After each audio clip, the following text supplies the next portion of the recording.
ఆ ఊళ్ళో ఎస్టీలు లేరు. అయినా 3 వార్డులతో పాటు సర్పంచ్ పదవిని కూడా ఎస్టీలకే రిజర్వ్ చేశారు. దీంతో ఆ ఊరి ప్రజలకు ఏం చేయాలో పాల్పోవడం లేదు. ప్రజలకు మాత్రమే కాదు, ప్రభుత్వ అధికారులకు, ఎలక్షన్ కమిషన్ కూడా, కోర్టు కూడా చేతులెత్తేశాయి. ఫలితంగా ఆ గ్రామానికి సర్పంచ్ ఎన్నుకునే అవకాశం లేకుండా పోయింది. మరి అధికారులు చేసిన తప్పిదాలేంటి? లెక్క తప్పిందెవరు?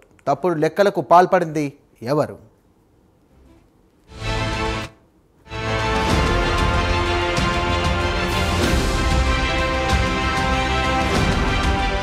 ప్రభుత్వాలు తీసుకునే కొన్ని నిర్ణయాల వల్ల పెద్ద చదువులు చదువుకున్న ఉన్నతాధికారులు కూడా చేతులెత్తేయాల్సి వస్తుంది. అలాంటి ఘటనే వరంగల్ జిల్లా సంగెం మండలం వంజరపల్లి గ్రామంలో చోటు చేసుకుంది. తాజాగా ఓ పండగ వాతావరణంలో జరుగుతున్న సర్పంచ్ ఎన్నికలు వంజరపల్లి గ్రామ ప్రజలను తీవ్రమైన గందరగోళంలో పడేశాయి.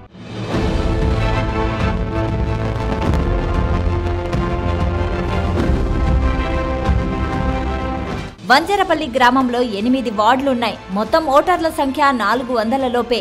ఇక 8 వార్డుల్లో 3 వార్డులను ఎస్టీలకు, అలాగే సర్పంచ్ పదవిని కూడా ఎస్టీలకు రిజర్వ్ చేశారు. మిగతా వార్డులు బీసీ మహిళ, బీసీ జనరల్ ఇలా చేశారు. మరోవైపు గత కేసీఆర్ ప్రభుత్వ హయాంలో 500 మంది ఉన్న తండాలను గ్రామాలుగా అప్గ్రేడ్ చేయడంతో వంజరపల్లి పరిధిలో ఉండే పోచమ్మ తండా ప్రత్యేకమైన గ్రామ పంచాయతీగా ఆవిర్భవించింది. ఫలితంగా వంజరపల్లిలో ఒక్క ఓటరు కూడా ఎస్టీ వర్గీయులు లేకుండా పోయారు. మరి తాజాగా జరుగుతున్న సర్పంచ్ ఎన్నికల్లో గ్రామ ఓటర్ల జాబితాను దృష్టిలో పెట్టుకుని రిజర్వేషన్ ప్రకటించాలి కదా. ఇలాంటి అప్డేట్స్ ఏవి ప్రభుత్వాధికారులకు పట్టదు. ఎందుకంటే వారు నిర్ణయం తీసుకోవడానికి ఏదో ఒక క్రైటీరియా కావాలి. అలా ప్రస్తుత కోటాకు 2011 నాటి జనాభా లెక్కలనే ఆధారం చేసుకుని కోటాను ప్రకటించారు. దీంతో జంబ్లింగ్ పద్ధతిలో ఈసారి ఎస్టీ సర్పంచ్ కి రిజర్వేషన్ వెళ్లిపోయింది. ఫలితంగా చాలా మంది బీసీలు ఉన్న, జనరల్ కేటగిరీ సభ్యులున్న పనికి రాకుండా పోయారు.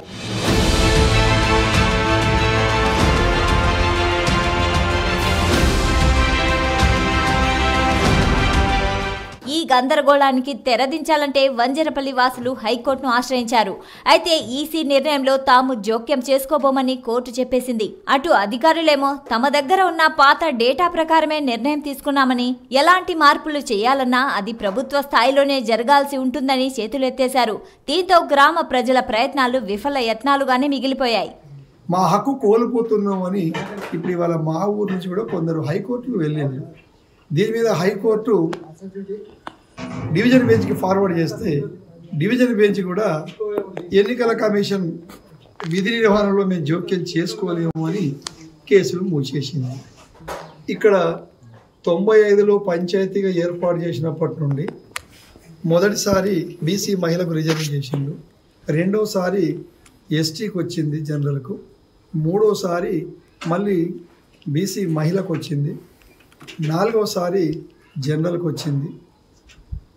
ఇప్పుడు మళ్ళా వీళ్ళు ఎస్టీకి రిజర్వేషన్ చేయడం వల్ల ఈ ఒక ఓటు కూడా లేకపోవడంతో నేను ముందు చెప్పినట్టు ఈ 3 వార్డులు సర్పంచ్ ఎన్నికలు జరగకుండా ఆగిపోయింది.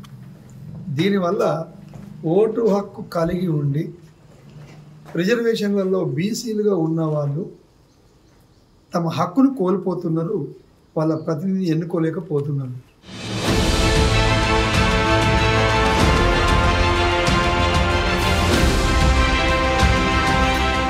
గత ప్రభుత్వం తండాల్లో ఉన్న సంఖ్య ఆధారంగా కొత్త గ్రామాలను క్రియేట్ చేయడంతో ఈ సమస్య ఏర్పడింది. అలా కాకుండా రాష్ట్రంలో ఉన్న మొత్తం ఎస్టీల జనాభా ఆధారంగా సీట్లను కేటాయించి రాష్ట్రమే యూనిట్ గా రిజర్వేషన్లు డిసైడ్ చేస్తే ఇలాంటి తప్పిదం జరిగి ఉండేది కాదని గ్రామస్తులు అంటున్నారు.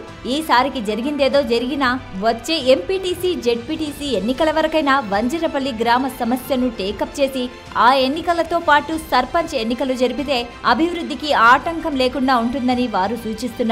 పౌరుల హక్కులు రక్షించడానికి ఈ న్యాయ వ్యవస్థ లేకుండా పోయింది, ఈ పాలన వ్యవస్థ లేకుండా పోయింది.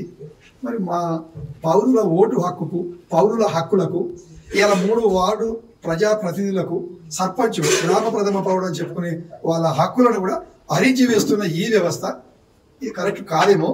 మరి దీనివల్ల ఇప్పటి ప్రభుత్వం కూడా కనీసం జెడ్పీటీసీ ఎన్నికలు, ఎంపీటీసీ ఎన్నికలు నిర్వహించే నాటికైనా పంచాయతీలు చేసిన కేసీఆర్కు సర్పంచులలో ఎవరిని మార్చుకోగలరో రేవంత్ రెడ్డి ఆలోచించినా కానీ ఈ మిగిలిన 3 వార్డులల్లో సర్పంచ్కు అర్హత లేని ఓట్లకు ఇచ్చేదానికన్నా ఉన్న జనాభా ప్రకారంగా ఎవరికైతే ఇవ్వగలుగుతారో అట్లాంటి చక్కటి నిర్ణయం తీసుకొని